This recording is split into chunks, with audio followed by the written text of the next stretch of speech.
politik uang dilarang oleh negara, bagaimana secara agama hoi damang dalam agama dalam kategori hoi damang? Terima kasih. Nyampai penjelasan dari politik uang lambung. Kaprat lom mani politik kaprat.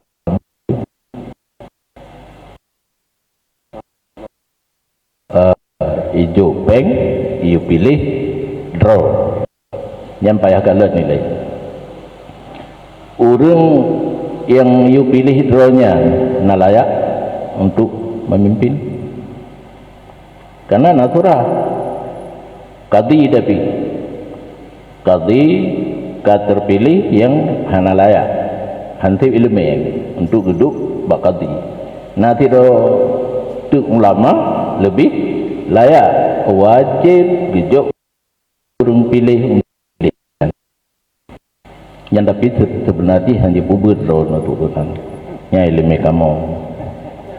Tapi karena kagetannya yang kelegayan yang jopeng you pilih nak lebih layak daripada calon yang lain dia karena kita nyopi sebenarnya ada jopeng nyo sehat oleh itu kan kena tapi nak antara calon nak layak nah layak tentunya lebih layak menyebutnya ingin atau gunanya pembaharuan dan perbaikan 5 tahun ke depan.